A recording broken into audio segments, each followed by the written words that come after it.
ఒక వసతి గృహంలో 35 మంది విద్యార్థులు గలరు. ఒకవేళ 7 విద్యార్థులు వచ్చి కలిసినట్లయితే రోజు వసతి గృహం యొక్క ఖర్చు ₹42 పెరుగును మరియు ఒక్కొక్కరి సగటు దినసరి ఖర్చు ₹1 తగ్గును. అయినా ముందుగా వసతి గృహం యొక్క ఖర్చు రోజుకు ఎంత అన్నాడు. ఫస్ట్ క్వశ్చన్ అనేది ఒక స్టోరీ లాగా నీకు అర్థం కావాలి. అర్థమైతేనే మనం చేస్తామన్నమాట. అర్థమైతేనే చేయగలం, లేదంటే చేయలేము. ఎట్లా అని చేస్తాను చెప్పు, చేయలేమన్నమాట. ఏం చెప్పాడు, వసతి గృహంలో 35 మంది ఉన్నారు సార్. వాళ్ళ సగటు ఎంతనో మనకు తెలియదు ఫస్ట్. ఒకవేళ 7 వచ్చి కలిస్తే మనకు వసతి గృహం యొక్క ఖర్చు ₹42 పెరుగుతుంది అని అన్నాడు. అంటే కూరగాయలు కావచ్చు, లేదంటే రైస్ కావచ్చు, అలాంటిది. ఈ రెంటు ఇవన్నీ ఉంటాయి చూసారా, రెంటు కానివ్వండి, ఇక్కడ మనకు మాస్టర్స్ ఉంటారు కదా, వాళ్ళు కుక్ చేసేవాళ్ళు, వాళ్ళ శాలరీ ఏం పెరగదు, ఇక వాళ్ళది అట్లనే ఉంటుంది. అయితే ఓన్లీ మనకు అది ₹42 పెరుగుతుంది సార్ అన్నాడు. విద్యార్థికి వచ్చే ఖర్చు మాత్రం ఒక్కొక్కరికి ఒక్కొక్క రూపాయి తగ్గుతుంది అని అన్నాడు.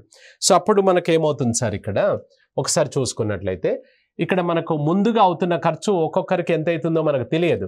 సో ఈచ్ పర్సన్ ఒక్కొక్కరి ఖర్చు, ఈచ్ పర్సన్కు మనకు ఒక్కొక్క పర్సన్ ఖర్చు ఎంత తీసుకుందాం, రోజుకు X రూపాయలు అనుకుందాం పర్ హెడ్ ఒక్కొక్కరికి అనమాట.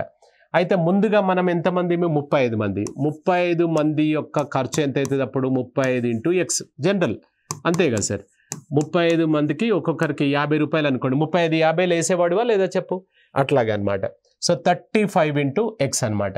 అయితే ఇందులో ఏమైంది అని అంటే కొత్తగా 7 జమ అయ్యారు. 7 జమ అవ్వడం వల్ల ₹42 పెరిగింది సార్. ₹42 పెరిగింది అంటే ఈ 35Xకు ₹42 పెరిగింది, ₹42 పెరిగింది అనమాట. సో ₹42 పెరిగింది. ఇది కొత్త టోటల్ అవుతుంది. ఇది కొత్త టోటల్. పాత టోటల్ ఏమో ఇంత ఖర్చు, దీనికి ₹42 పెరిగింది అని అన్నాడు. ఇంకో విధంగా కూడా మనం చెప్పొచ్చు. ఇప్పుడు చెప్పండి సార్. ఇప్పుడు ఇక్కడ మనకు యావరేజ్ ఈక్వల్ టు సరాసరి equal to sum by numbers కదా, రాసుల మొత్తం బై రాసుల సంఖ్య కదా. సో ఇప్పుడు ఇది 35X ప్లస్ 42 అనేది కొత్త టోటల్ కదా. ఇప్పుడు కొత్తగా విద్యార్థులు ఎంతమంది చెప్పండి, మనం పాత వాళ్ళ 35 మంది ఉండే, ఇప్పుడు ఒక 7 వచ్చి కలిశారనమాట. సో 35 ప్లస్ 7 టోటల్ వచ్చేసి 42 అవుతుంది. యావరేజ్ ఏమని చెప్పాడు, మనకు ₹1 తగ్గింది సార్ పర్ హెడ్ అని అన్నాడు. పాతది X ఉండే కదా, దీంట్లో నుంచి ₹1 తగ్గింది అని అన్నాడు. ఇప్పుడు ఇది కొత్త టోటల్ అనమాట. 7 వచ్చిన తర్వాత టోటల్ ఇది 7 వచ్చిన తర్వాత సంఖ్య 42 అవుతుంది. సరాసరి వచ్చేసి X-1 అంటే ఇది కొత్త సరాసరి అన్నమాట.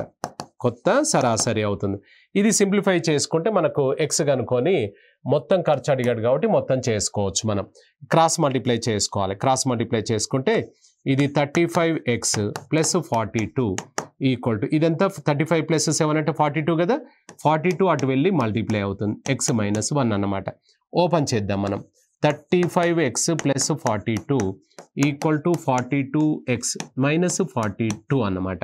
సో ఈ 35X అటు పంపించేసి ఆ 42 ఇటు వచ్చేస్తుంది.